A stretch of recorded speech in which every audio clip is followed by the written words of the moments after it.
everyone, and welcome to What Makes a Successful Memoir, which is being hosted by Wills and Jewish Cemetery. It's part of our Lifeline events, which has been taking place throughout this week.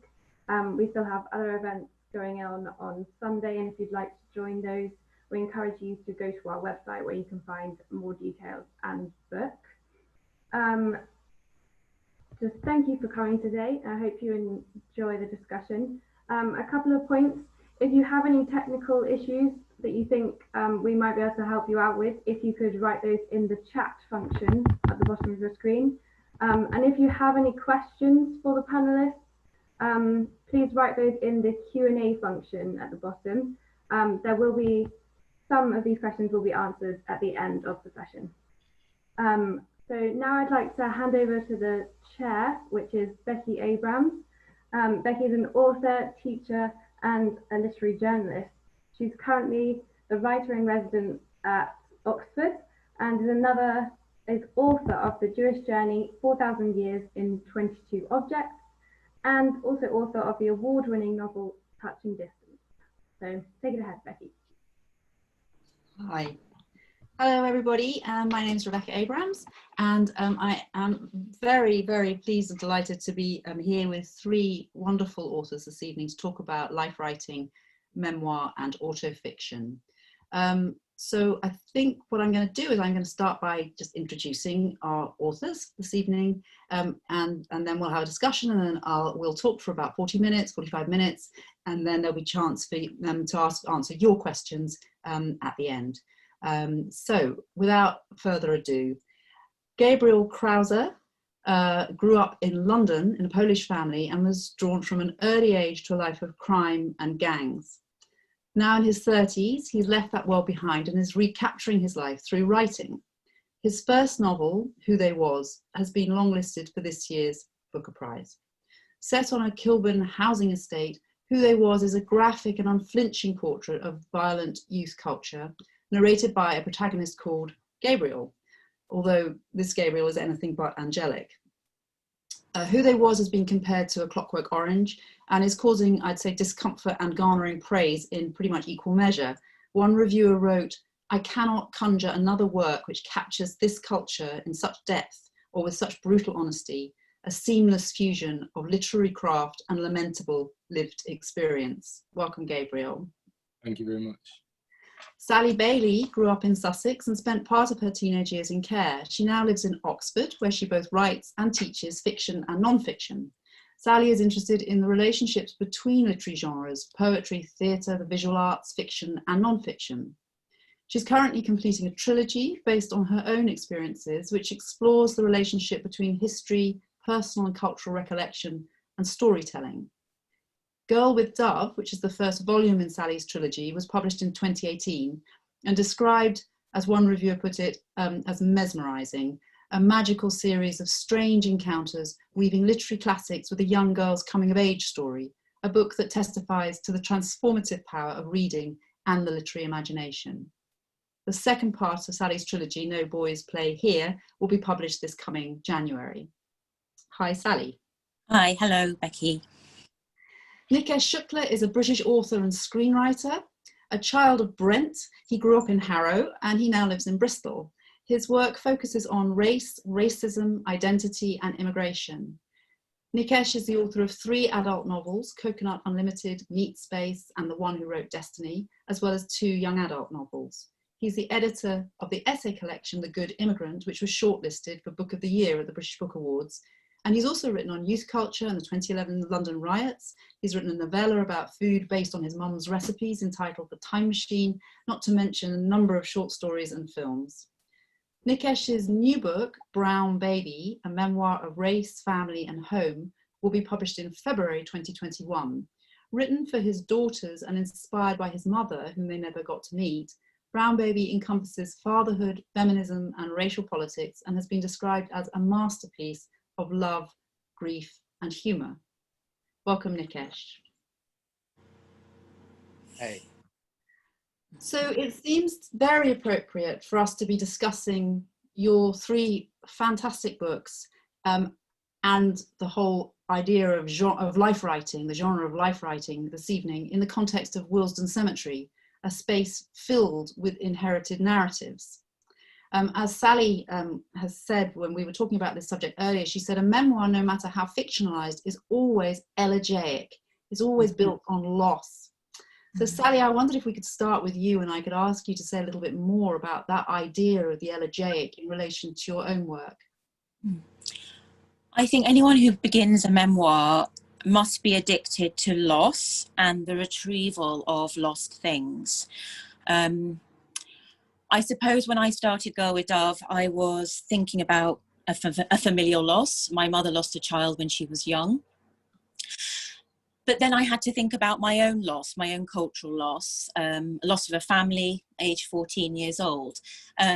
Those are the circumstances of loss. But that was the beginning point, if you like. But in a wider sense, what it means to write a memoir, what it might mean to travel back down through difficult memories. I think it's a process of curating a series of objects. And when you start to write a memoir, you begin to gather material objects to you, and you begin to sort through the objects that perhaps symbolized most concretely, most symbolically, those two things coming together, the concrete and the symbolic, as a way of arranging and rearranging a kind of truth. All the whilst knowing, I think, that actually you're also partly making up things. You are partly fictionalizing a relationship between these retrieved, these lost objects. So in Girl with Dove, that for me was a painting. It was a painting that haunted me from the age of 14 years old, and it was in the children's home come adolescent unit that I had been stuck in. And it was a painting by Picasso called Girl with Dove. And the entire book came out of that image. It was big enough, if you like, but also small enough that I could enter in and out of that space and start to generate bodies of images and modes of feeling. And I moved in and out of that painting. It became a passageway, it became a transient space for me to manage my historical past, partly based on circumstances, being in that hospital aged 14, which I suppose is the climax of the book. You get to understand that as a reader, but also in a wider sense as a sensory object by which I managed to build my own landscape. So it's a landscape of feeling, if you like. Okay, so let's talk more about that in a moment, but just on this idea of that a memoir is always built on the elegiac, it's always built on loss, and let's just stick with that for a moment. Nikesh, your book very directly addresses your grief for your mother and very painful feelings of loss, which really run all the way through the book. It's a thread that runs through the book. I wondered what you felt about this idea of the elegiac, and whether also addressing this issue of loss so directly in your book made it a difficult book to write. Yeah, it's a good question. I think when I was first approached to write a memoir, I wasn't hugely convinced. I was like 38 years old, and I was a bit like, my life has been very ordinary. And, you know, so much of what intrigues me about life, the easiest way for me to kind of pass through it is to work out how to fictionalize it. And, you know, often my novels have been me asking big questions of the world, things that I'm really wrestling with. And so when I was thinking about writing a memoir, I think I was just very inspired by the very direct address style of memoirs like Ali Wong's Dear Girls and Ta-Nehisi Coates's Between the World and Me and James Baldwin's The Fire This Time. And I thought that, because I think for me the best memoirs work not just sort of grounded in the specificness of your story, but where, you know, your story is a cog in a much larger, more universal thing. And so, you know, one of the things that I've been thinking about a lot is how do you find joy in difficult, bleak times? And you know, it's whether something like parenthood can bring you joy, or, you know, how do you raise your children in a country that is sexist and transphobic and racist and run by white supremacists? And So the novel for me kind of became a document of now. It became this sort of fragmentary attempt for me to kind of help my children to find a route forward. Like, so it's kind of a gift to them, but in so documenting it, hopefully I've sort of made our small cog feel like it's talking about the bigger things. Yeah, so that kind of relationship between the small and the micro and the macro, if you like. Did Yeah. the actual issue of really directly addressing loss, was that a difficult thing to do? I mean, it's a very honest book. I mean, all your books are very honest, but in very different ways. But you do reveal a lot of your inner sort of pain, really, about your mother's death, which I felt was very brave and very, very touching. I think the best works bleed on the page, and I really felt like if I was writing a thing to my daughters, if they're the people I'm directly addressing, it's almost like I'm removing another reader who might be reading it. And it kind of gave me a freedom to really just be honest with them about times when I've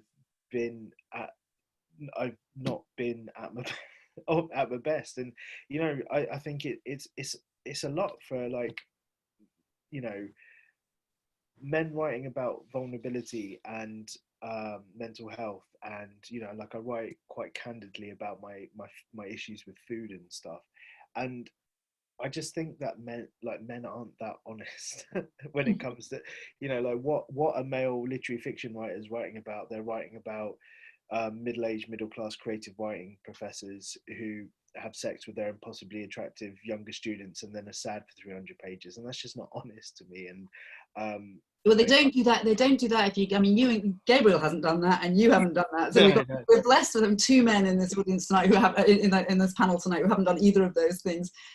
Gabriel, can I just ask you about this question of the elegiac and of the idea that a memoir, no matter how fictionalized, because you have written autofiction, yours is a novel very closely based on your own experience, but it is fictionalized. But is it built on loss? I think you say something really beautiful about your book in an interview that you gave when you describe it as an echo of your past life and those experiences trapped on the page. Does the idea of the elegiac have resonance with you? Yeah, I think in terms of, especially in terms of the question of loss, anytime that you step out of a certain very impactful part of your life that was a source of your identity and decide to leave that world behind, regardless of how negative the world was, because of course the world that I write about in my book is this very toxic world of gang culture and all these secret codes that exist in a very real way for certain people. But ultimately, as redemptive and positive as stepping out of that is, there's also a certain sense of loss, because you lose this huge section of your life that was a very strong and identifying part of your life, to kind of reinvent yourself and to kind of embark on almost a new sense of identity. Because while you retain that aspect of your identity, in the process of leaving it behind you, you lose something. And there is something poignant about it, and there is definitely something about it. And I'm not just talking as well in terms of like the friends that you might lose in the process and the people you have to leave behind. There's also a certain loss in terms of kind of taking that step to basically create a new life and inhabit a new world, basically. Yeah. So it's really interesting that you talk about identity, because although these are three wildly different books in many, many ways, they do have some very interesting shared concerns. And I felt that the main thing that your books all share is this real questing into this idea of identity.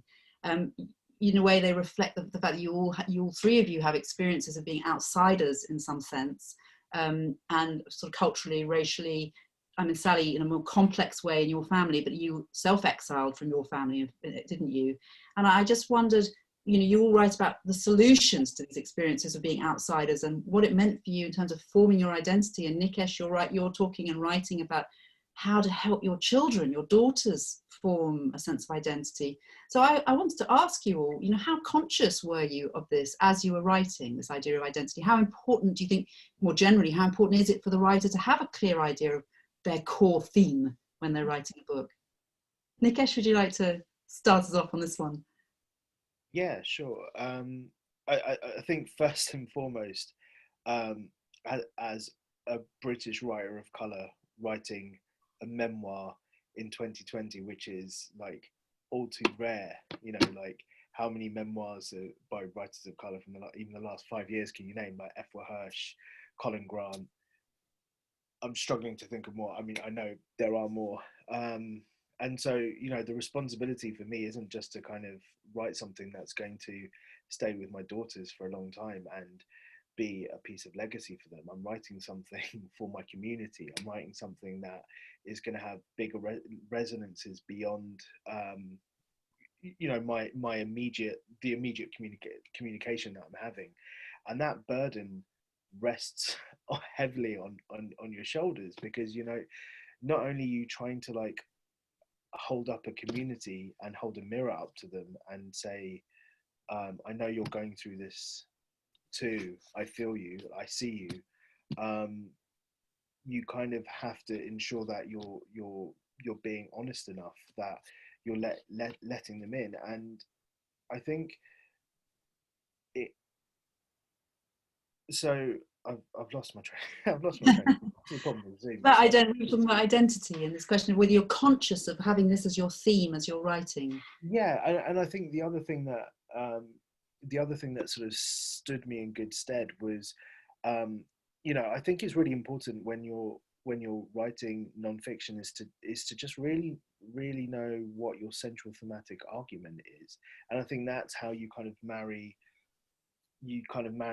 the specificity of your life to the grander thing that I was talking about previously. So the great example that Craig Mazin, who was the writer of Chernobyl, used in a podcast recently was like the central thematic argument of When Harry Met Sally. You know it from the first scene because they have an argument: can men and women ever really be friends, or does sex always get in the way? And you know, if you can have something that's as easily communicated as that, it kind of that acts as your spine. Like, so, you know, my book, what I wanted to do is I wanted to flatten time. Because for me, grief and having a child, they both flatten time in really interesting ways. I grieve for my mum, and she's been dead 10 years this year, but she's also been dead 4 months and 2 days and 14 weeks all at the same time. And like being a parent as well, like my child is 5, and well, she was 6 on Monday, and she's also 2 months old and a day old all at the same time. And that flattening of time is really interesting to me. And you know, just because it's really fresh in my mind, because I finished it this week, but I feel like that's something that's really interesting about Gabriel's book, is that flattening of time as well. Every day feels like it's the same, and like it. I love how he encapsulates this sort of like days that start exactly the same can always go multiple different ways, and the way that he plays with time, I think is really interesting as well. I'll shut up now. Gabriel, time, identity, how conscious were you of trying to make those things work in the way you wanted as you were writing your book? Well, I think one of the really important things in terms of the autobiographical aspect of this novel, because it is ultimately a novel, in terms of writing about the world which I was writing about, which is a world kind of heavily kind of centered around gang culture and these street codes and everything. If I were to write a novel which was carefully constructed, I would sit down and I would, you know, write this very kind of carefully planned out first act, second act, third act. I would have the kind of set the scene, and then I would create the characters, and I would build up to one kind of giant explosive moment. And of course, in the context of gang culture, it would be one great moment of violence or whatever, and that would be the peak, and then it would aim towards some kind of resolution and everything. In terms of conveying the reality that I was trying to put on the page, it was very important to me that the almost monotony and the repetitiveness, or I would say less monotony, but the repetitiveness of violence, the repetitiveness of the stress, and the kind of unspoken and unacknowledged mental trauma that a lot of these young men and young women experience in these situations. It was really important to put that down. And it was really important to have a sense of, you know, to give the reader a, you know, open a window basically for the reader to enter through, or to at least look through onto this world. It had to have some of that repetitive aspect to it. And I can imagine there's people who might read the book and their first criticism of it might be that the violence is relentless. And it's like, yeah, because in that world, the violence is relentless. And so how do you tell that story and be true to that aspect of the experience without losing your reader? what was your solution to that risk? Well, to some extent, it's like the first thing is you can't think straight away about creating a hit for a reader, because if you start to think about creating a hit for a reader, then you start to create something that's very contrived, that's very carefully thought about, that's very planned out. There's this great moment in A Movable Feast by Hemingway where he's struggling with writing, and he's looking out across the Paris rooftops, and then he says to himself that all he has to do is sit down and write the truest thing that he knows. And as long as he writes the truest thing that he knows, he will be able to carry on writing. And I think the starting point for when you're trying to convey either an autobiographical element about your life or even just a realistic portrayal of a very specific or idiosyncratic world is to start off with the truth, and start off by conveying the truth, because everyone will be able to identify something within the truth that's universal. Because especially about this book, which is, I think, comes from quite an extreme world, it's like on the surface level, it can be seen as this very unidentifiable or what's the word? I mean, basically something in which people can't see any reflection of themselves in their own lives. But actually beneath the surface, there's a lot of themes and aspects of it that are universal, you know, aspects of brotherhood, loyalty, loss, the sense of family, the searching for some kind of sense of identity and reputation. And those are universal themes. I think what you're all three of you addressing is this idea of we're trying to articulate the experiences of your narrators, if you like, or that are really difficult to articulate for one reason or another. I mean, Nikesh, you're addressing kind of the experience of sort of systemic kind of racism, really, in a culture when you're also part of that culture, and how do you deal with that? And Gabriel, as you said so eloquently, you know, you're talking about how to articulate the experience of a group of people whose experiences are rarely articulated, certainly not in kind of literary novels. And Sally, I mean, this is also really central to Girl with Dove and No Boys Play Here, isn't it? Is how to articulate this inner landscape of your protagonist, who's very closely based on you and isn't you at the same time. I mean, I wondered whether, you know, how you went about sort of addressing the kind of technical aspects of that. I mean, how do you both deal with the specifics of the external story, if you like, the facts of the story, and at the same time really convey an inner landscape, which is very difficult to articulate? I think you have to be true to the language of your narrator, your protagonist. Both Nikesh and Gabriel have been talking. I've been listening to. They've been talking about language and salvation in some sense. The idea of finding a new identity that takes you away from a place that is violating you or is enacting forms of violence, whether that be racism or brutality in gang culture. Violence, of course, is invisible, but one of the ways, sometimes it's invisible, sometimes it's visible. You know, there are different ways in which violence is enacted in our cultures and in family cultures. The way that I resisted, and my protagonist and my narrator resists the violence of a coercive family situation, was to generate her own relationship to language, and to draw out of the books that she read rhythms, cadences, forms of speech that become a kind of resistance to this cultic space in which she finds herself, where one charismatic personality holds all of the power. So, you know, it's not that much different from thinking about culture in a wider sense. A family is its own unique culture, and often it's very closed and set apart from the world.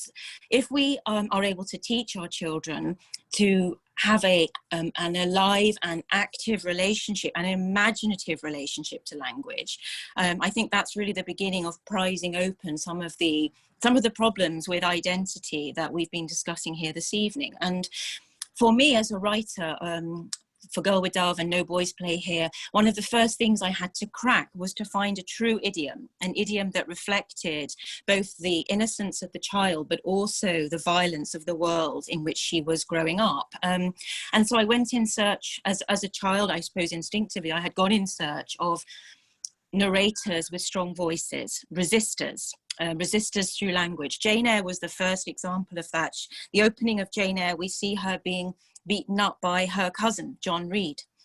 And the way in which Charlotte Bronte delivers Jane Eyre from that place of violence is to give her the strongest voice in the book. And it's an internal voice, but it's the voice of a knowing adult in the form of a child. There was no possibility of taking a walk that day. You know, it's a direct act of resistance. And you came across, how old were you when you came across Jane Eyre? I was probably too young, about 10. So, and then you and Jane Eyre became, you know, really, really close friends and sort of merged identities, didn't you? And that's part of how you structured your book. Exactly. And so I took on this other identity, this other self, this alter ego, this literary heroine. I took on her voice and I took on her capacity to say no. And in fact, she narrates a large part of the book. She's both Jane Eyre. The narrator becomes Jane Eyre. She's both me and not me. She's Jane Eyre and not Jane Eyre. She's something in between.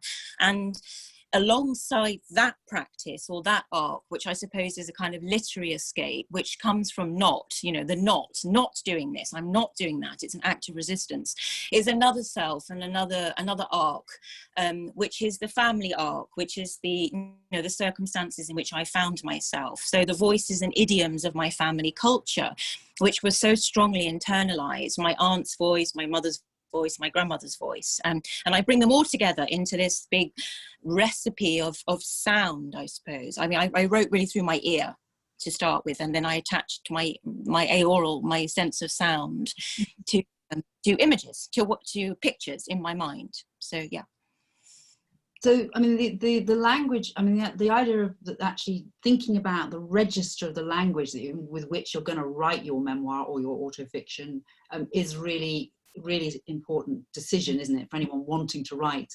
You talked, Nikesh, about this very direct mode of address that you have, not to the audience but to your daughter, and you're speaking. It's like, I mean, your book has this sense of, gives the reader a sense of almost eavesdropping on a private conversation. And what I loved about that was that you can go through lots of modulations of language, and you can be very kind of like talking to a little child, and you can also be talking to her older self. So it seemed like a wonderfully flexible language to arrive at for your book. I mean, how long did it take you to make that decision, to find that voice, and when did you know you got it right? Yeah, I think I played about a lot with different stylistic tricks, and I think I ended up just stripping it back and trying to make it as simple as possible, because it needs to be an accessible book. It needs to be a book that's that can find a reader at different stages in their life, and I like the idea of books that are sort of grenades dipped in honey. You know, like it feels simple, but you know what the sort of the seemingly simple language masks is like a deep sense of loss and a deep sense of pain, and also a deep sense of anxiety about the way the world is going, and also. You mean there's a kind of deceptive simplicity to the language that you wanted? Yeah, definitely. But I think that with all of my books, I pride myself on sort of being a stylist of simplicity rather than a style, like, you know, I can't ever write as beautifully as someone like Diana Evans, whose like passages describing London are some of the best that you'll ever read, whereas I can find the sort of the pathos in dialogue and in the way that people relate to each other. There's this really wonderful quote from Zadie Smith when she talks about how you know, it's really hard to kind of get a sense of a person. All you kind of have to go on is their manner, the way they dress, the way they speak, the way they treat each other. She calls it the sort of the thinginess of people, and I really like that idea of just you know, if you want to write a book that is for the people and of the people, then you need to address them as accessibly as you can. And sometimes the way to do that is to pretend it's super simplistic, like you're addressing a child. Sally, your book's got, it's like a highly original voice for your trilogy. I mean, I know they're slightly different between volume 1 and, you know, part 1 and part 2, but in a way, in Girl with Dove, it's more of a cacophony of voices, isn't it? It's all these people talking all at once and constantly interrupting one another. And it's also, you make a lot of use of sort of quirky family idioms. And so I really wanted to ask you the same question. I mean, how quickly did you find that narrative voice, which with all these different voices combined, and how, what was it made you know you'd found the right voice for the story you wanted to tell?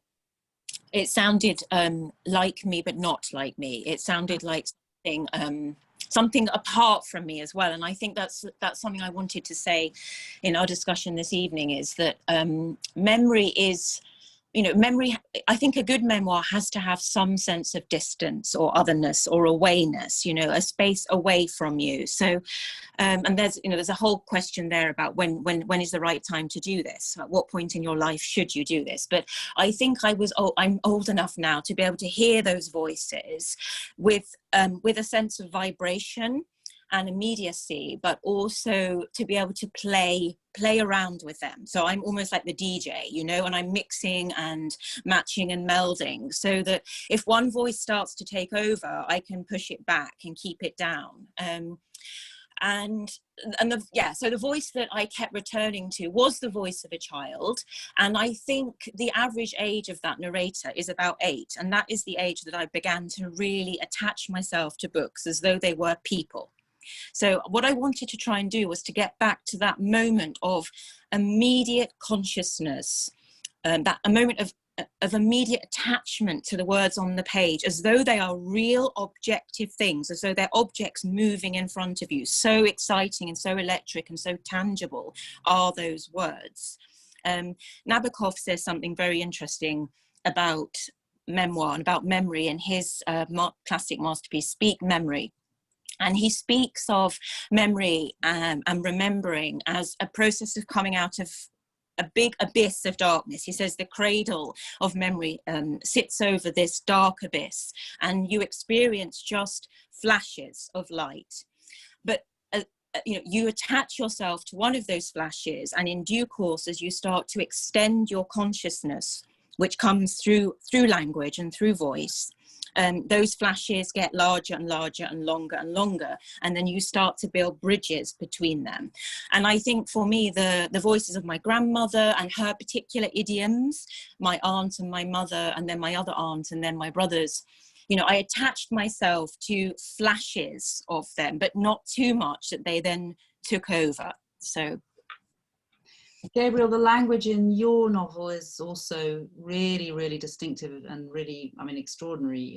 If you don't come from that world, your novel is narrated in the first person in a language heavy with, is it rapper slang? What is it exactly? I don't know. It's just London street slang. London street slang. And you make no effort to interpret this for the reader, which I thought was really interesting. I wondered if you could just read us a sentence to give us a flavour of the language of your book. Just a little sentence, yeah. Just one sentence. So this very short sentence, right? I say, but fam, I know couple man who won, certain man who made bare peas shot in and managed to escape it all, and they're doing well now. Go on, you can give us a tiny bit more. No, brother, you think they won, but they ain't won. I'm telling you, he says, they will lose. Doesn't matter how. I don't want to continue because there's quite a few expletives in this next extra. Okay, all right, fine. Okay. So when did you decide? When did you decide on this voice for your narrator right away, or did you kind of arrive at it gradually? I didn't have to decide it. I just basically wrote it in the way that I talk to my friends, innit? So like, if I have a conversation with my friends, it's like we will blend obviously normal conventional language with slang, just depending on how we feel comfortable about talking and expressing ourselves. And if anything, when I do interviews and I have to talk to a journalist, or if I have to do a live interview, I have to self-consciously think to myself, be careful not to drop into slang, because it feels much more natural. The inclination is much easier to go for that. Not that I can't express myself articulately, but it's just to do with certain words and ways of expressing myself that are more natural, that I've been expressing myself in for decades now, basically. But part of I think what I was trying to do is, like, when Nikesh was talking about his book kind of being addressed to his daughters, because I think one of the really powerful things about that is it creates a sense of intimacy for the reader, where you're really actually listening to a very truthful and straight up account. And one of the things which I tried to do with the language that I used in this book is to make it feel that I've dragged the reader into a room with me, and now they're just listening to me talking to them. Or if I'm not talking to them directly, they've suddenly been dragged into a conversation that I'm having with someone else, and they just have to sit there and listen to it. I think language. Dragged is possibly the word, because it's pretty uncomfortable room to be in. Yeah. I mean, it's not supposed to be. I mean, to reflect that world of gang culture on an estate in northwest London, it's like, it's not a comfortable world. It's not a nice world. And it's like, you can't have, you know, the idea of people reading my book and being offended by the violence or being upset or disturbed by it, and that being a negative, is kind of missing the point. I mean, people have the right, of course, to be affected negatively by what I write about, but I'm not writing it to give people a wonderful, warm, fuzzy feeling inside. It's like, I'm writing it to confront people, and not just to confront people with the reality of that world, but also to actually confront people's sense of morality, of what it is, these moral structures that we believe in so strongly, because they create the cement that holds society together. But to what extent is that true, and to what extent is that relevant to an individual situation?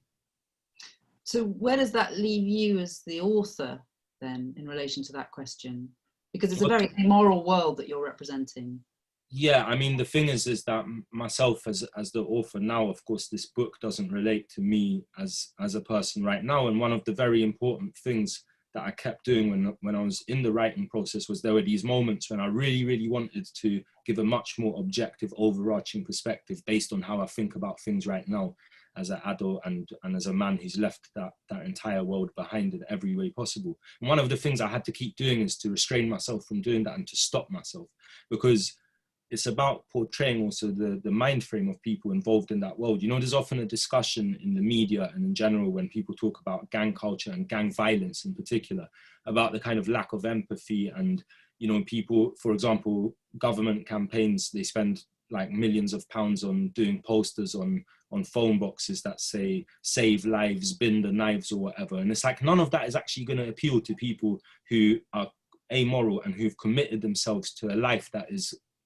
basically exists according to an entirely different code to what society expects. And for the readers to understand that, and that level of amorality and nihilism as well, it's like you can't sugarcoat it, and you can't add suddenly a certain layer of empathy when to commit certain acts and to be involved in certain things you actually are devoid of empathy. And if anything, you even subdue your own empathy and mute it so that you can exist within that world. I mean, it's a really, really disturbing portrait. But what strikes me, though, is that what all three of you, I mean, maybe Sally and you, Gabriel, particularly, you're also you're writing about trauma, really. You're writing about traumatic experiences and writing from very much within them. But it goes back to something, Nikesh, you said as well, that in a way, once you've committed yourself to the basic idea, the basic theme, the basic structure, you just have to honor it. You just have to keep going with it. You can't kind of, you know, once you I think a friend had a phrase which she used to say, which was, you've got to commit to the nightmare you've made, you know, and you've chosen, commit to the nightmare you've chosen. And I think that idea that when you're writing something, once you've decided this is the voice, this is the structure, this is the theme, you have to just throw yourself into it, don't you? Who wants to answer? Sally, do you want to say something about this? Absolutely. And that, you know, that voice that you have created is also a tyrant. You know, there's something tyrannical about it. It's ploughing a groove through uncomfortable spaces, and they are intimate spaces, as Nikesh and Gabriel have already discussed. You know, you want that space to be intimate. You want your reader to be invited into those grooves. Now, one of the methods, I suppose, I adopted was a deliberate exit and entrance method. You know, like Girl with Dove, like No Boys Play Here, is very theatrical in some sense. I think children are very theatrical, they're very melodramatic, they're allowed to be, their emotions go up and down. But both of my books are based around exits and entrances. And the reason I decided to do that was because I think these worlds that we're creating as memoirists, autofiction writers, are very intense, and readers also need ways of getting out.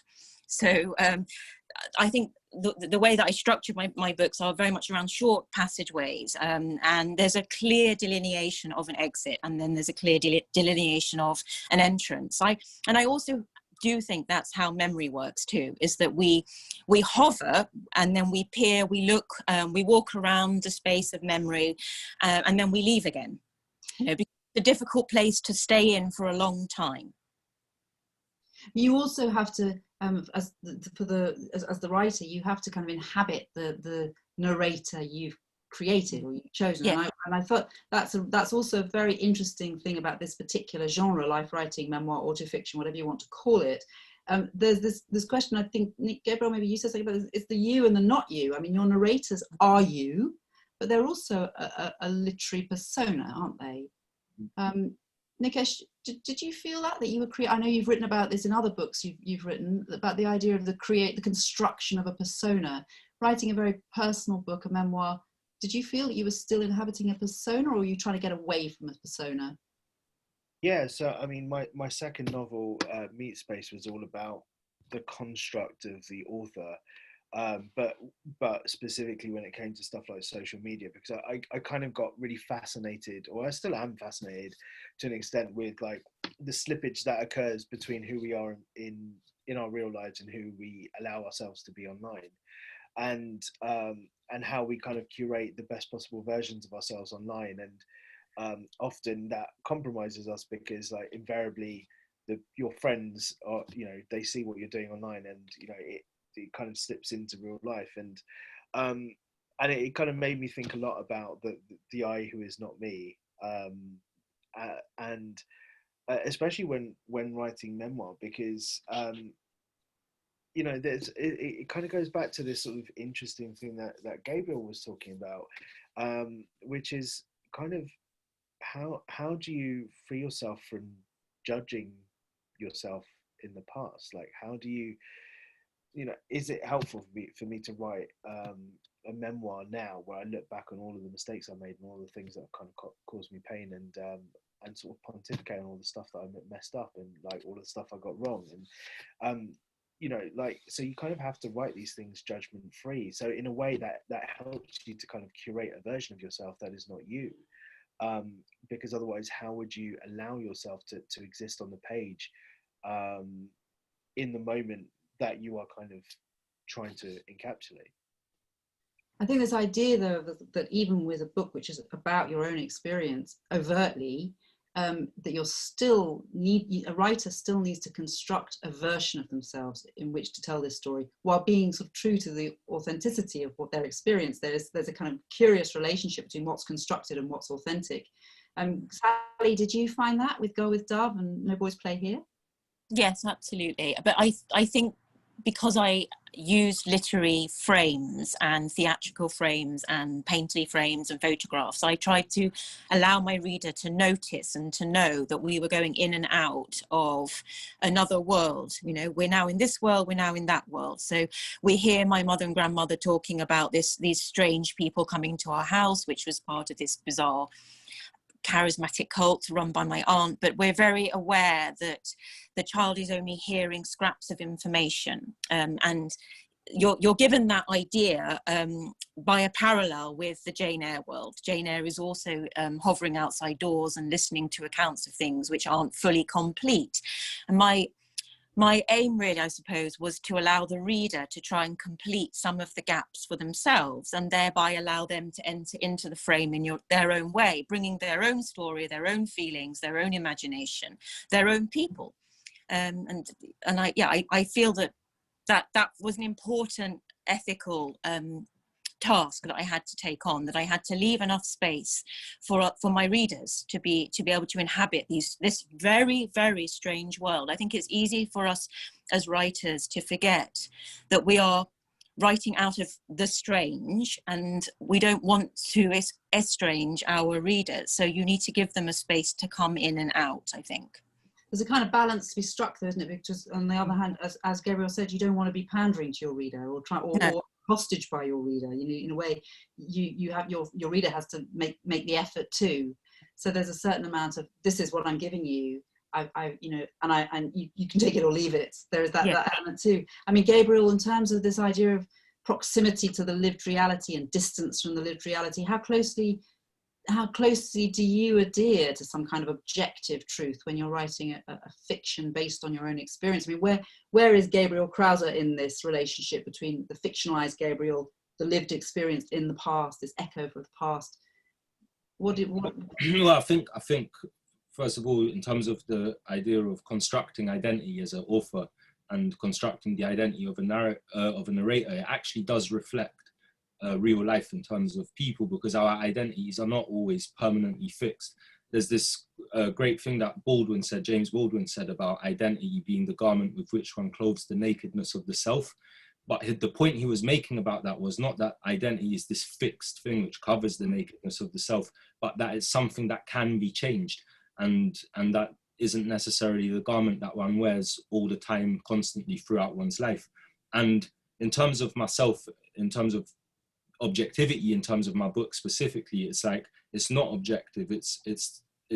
My concern was to be as subjective as possible, to accurately reflect the subjectivity of a young man between the age of 18 and 23, heavily embedded in gang culture, who thinks he knows it all, who thinks that his view of the world is the view of the world, and that to have that view of the world is the only way in which to survive. And that's what creates also the kind of difficult aspect for readers, the caustic aspect of where at certain points you don't like the narrator. I think, you know, part of the point of naming the narrator myself, and the narrator's called Gabriel, etc., as to some extent that's a link to my past self, and it's a reflection of how much this is based on my own lived experience. But to another extent, it's also to give the reader this sense of reality, because it enhances the reader's sense of reality if the narrator has the same name as the person who's written the book.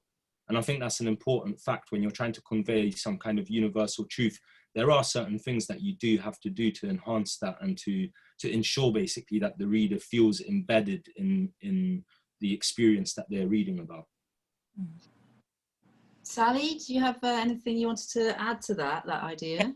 Yes, one of my early readers read a proof of it, and she alighted particularly on the moment when I spell out my name, like a child would spell out their name, and it's the name that was written on the form when the child protagonist is signing herself into care, and she found it very difficult to read that. She said, "Are you sure you want to include your own name in the book?" It's the first time that the reader hears the name read out loud, and I said, no, it's absolutely essential at that moment, because that form, which is the leading image of that moment, that form that the child is writing out on, is the beginning of a new identity, and she has to painfully witness that the bureaucratization of her name on a form that's then taken away from her, and something else is done to that name and to that identity. So the performance of that naming process, I think, was very important. But apart from that moment, I don't overname myself as a narrator, and I tend to veil the identity of myself, Sally, behind these other characters. I was also thinking about my family too, my brothers in particular, who do feature in the book, but they're not really placeable or knowable or nameable in any way.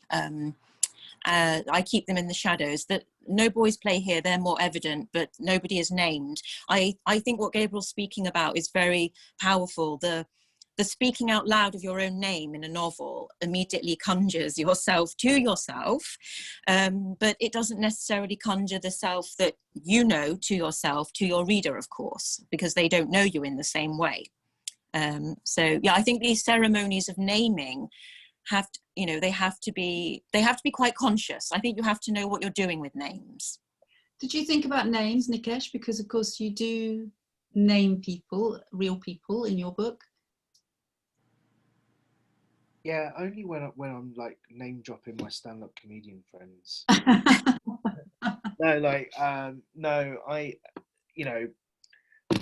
My work around The Good Immigrant kind of has attracted some of the nicer parts of the internet. Like I've had some really bad stuff around, like, people finding my home address and sending me like, racist stuff to my house and stuff. And so I've become increasingly protective over naming my children anywhere, and like, my family aren't allowed to sort of put public pictures of them or name them even on social media, not big. And so like it became quite important to me to kind of work out how I move forward with that in a memoir. And but then I kind of got stuck on the fact that my nickname for both my children just interchangeably was Gunga, to do with various things. But then when you think about the symbolism of that and how the Ganges River represents, the point at which heaven meets earth, and my mother's ashes were scattered at the source of the Ganges. The Ganga, the Ganges kind of represents this idea of rebirth and what moksha in Hindu culture, and it just kind of all thematically gave me an opportunity to do something interesting with the names in the book. And yeah, so like that was the only thing that I was sort of consistent about. But the other slippage that kind of happens with memoirs, you tend to like smash different conversations and different things that people have said into each other, and so you kind of end up with these sort of composite versions of people scattered throughout. But I tried to do right by people, or certainly where like someone had taught me a wise lesson or asked me a pertinent question that I'd never thought of before. I sort of respectfully called them by their name, but my kids, I tried to hold that down a little bit. What about other people? What about, as Sally mentioned, the kind of, her aunts, her brothers, people who you have responsibilities to also when you're writing life, fiction based closely on real life in this way. How do you handle that aspect of it, Nikesh? Hey, yeah, I think it's I've always written from a place of truth, whether I've been writing fiction either for adults or the fiction I write for teenagers, and I think it's really important to have those conversations with people when you're kind of taking a truth and putting it on the page, and just reminding people that it is your own perspective. Like I talk about this in Brown Baby, spoiler alert, but I talk about the last conversation I ever had with my mother, which was based on a misunderstanding she had about a passage in my first novel, which kind of coincidentally came out the week that she died. And it taught me a lot about our responsibility to those we write about on the page, and ultimately our responsibility to the truth, and how the truth is subjective and the truth has a perspective, and that perspective is often rooted in the point at which you decide to narrate the memoir as well. I'm just looking at the time, and unfortunately we're kind of almost out of time, and I wanted to give the audience time to kind of put some questions to us, to you, if they would like to. But so while they're just posting up some questions, I wanted to ask you each, what would be your sort of 3 top tips, or three kind of most important bits of advice to somebody wanting to write a memoir or a piece of autofiction? Sally, would you like to kick us off on this one? Yes, I would say be very careful about what you include and what you don't include. You can imply something difficult or painful without having to tell everything. So I would say share it with people who know you and love you as well to start with. I think it's very important not just to put everything out there. You just don't know what the consequences might be longer term. You are dealing with personal and familial circumstances, and those things may be very painful, so for yourself and also for other people. So I think you do need to have some form of protection and self-protection and filtering. You need a filter. Sorry to interrupt. You also said something, I think, remember we were talking earlier about starting with an image, and I wondered whether that was something that would be a top bit of advice for you. Yeah, in terms of the structure, absolutely. I think you need an image that compels you, that brings you back again and again, and an image that can yield a lot. That if you like, renders enough feeling and enough form as well. So for me, it was the painting in the hospital. It was the we're losing feeling. Yeah. So yes, you need an image that you can attach your reader to as well. Gabrielle? Free tips. I think in a very short kind of brief way, be fearless in your approach. Be fearless in your approach. Read lots of fiction while you're writing, so that you retain a sense of kind of narrative style, so that you're not just writing in a clinical journalistic way. And ultimately, I think also don't compare yourself to other people, and don't burden yourself by comparing yourself to other writers or other books, and just create something that's true to yourself. Nikesh? Don't get really hung up on and then this happened, and then this happened, and then this happened. Find the spine of the book, and what is the larger story that your own story is a small cog in.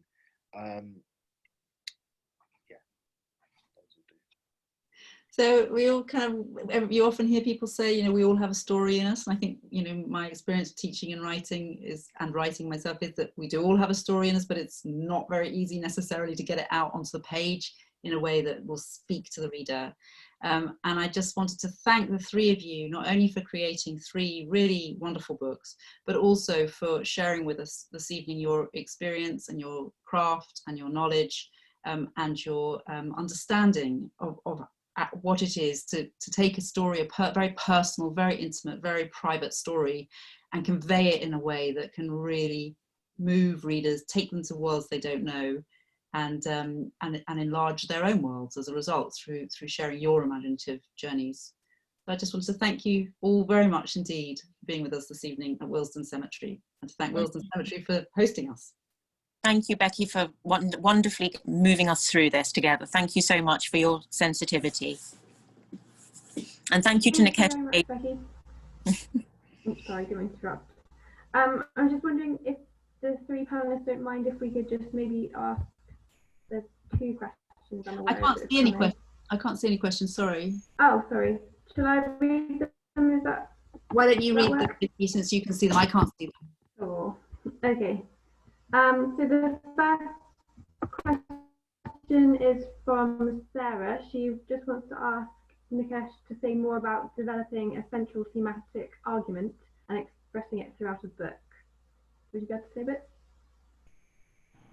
Yeah, so I think one of the things that I teach a lot in the creative writing stuff that I do is just separating out the difference between the plot and story. So like the plot is what happens, and the thing is, like, in fiction anything can happen. Like a meteorite can be crashing towards Earth, or two people in their early 20s can fall in and out of love at an elite Dublin college, or people can be running and escaping from a zombie, and that's all great. We can do anything there, and like if we're writing memoir or life fiction, we can choose the point at which we want to narrate our lives, but what is the story? What is it really about? And that is often the thing that sort of speaks to the universal. Like, the plot is the specific, it's the landscape, it's it's either it's a housing estate in South Kilburn, or it's it's like this spare room in a flat in Bristol 5 years ago, or so on and so forth. So like what is the big question that you're asking about the world, and asking about yourself, and using this story to kind of pass out, because otherwise you will then get really, really hung up on the chronology of your memoir, and trying to just narrate event after event after event without consequence. But the story kind of helps you to peg the events onto something that is going to speak to a reader. That's great, thank you. The next question, I'll ask Gabriel if that's okay. What do you think is the most important aspect to make sure you do as a writer in chapter 1? Like, don't waste time in terms of like what you want to tell the reader, or the world that you want to welcome the reader into. Don't waste time. Just pull them into it. And that doesn't mean necessarily, like when I say don't waste time, I don't mean don't waste time with an elaborate scene setting. If the scene setting is very important and crucial to pulling the reader into the world, then That's the important aspect, and that's part of not wasting time. But just don't waste time. Don't come across as if from the first few lines or the first few paragraphs of the novel, this is a carefully constructed thing. You want to grab the reader and just pull them in. Great. And the last question I will ask to Sally. Do you see yourself writing more memoirs as you get older? Writing more, do I see myself as writing more memoirs? That's the question. Yeah. Yep, I don't know. Well, I'm on my third one, so it seems to be fairly compulsive, but the form is shifting. As I go along, the form is shifting. It's moving closer to fiction, although I think Girl with Dove is also partly a novel, partly not a novel. So I'm interested in the gaps between things and the shifting territory, the threshold space between different ways of telling stories and different ways of seeing things. So I've just written a fable. So that was another experiment. I'm interested in experimenting. I'm interested in getting it wrong. Just keep trying. So, yeah. Okay, great. Thank you so much, everyone, for coming. And I'd like to say a big thank you to Becky and all our panelists for being here tonight. I think we had a really great discussion, so thank you very much. I'd just like to say to all the attendees that we will be sending out a survey after this. And if you really wouldn't mind filling it out, that would be a big help, because as you know, we're a lottery funded project and feedback and evaluation is very important to us to be able to keep doing these kind of events. Also, as I said, we've still got some more events on Sunday, and if you'd like to book and find out more information about those, you can do so on our website, which I did post in the chat earlier. And also, the cemetery opens officially to the public on Monday, which is very exciting for us. So if you have time, please do come visit us. Visiting hours are again on our website. So again, one just big thank you to everyone involved. Thank you. And I'll see you later. Thank you. Thank Bye, you. everyone.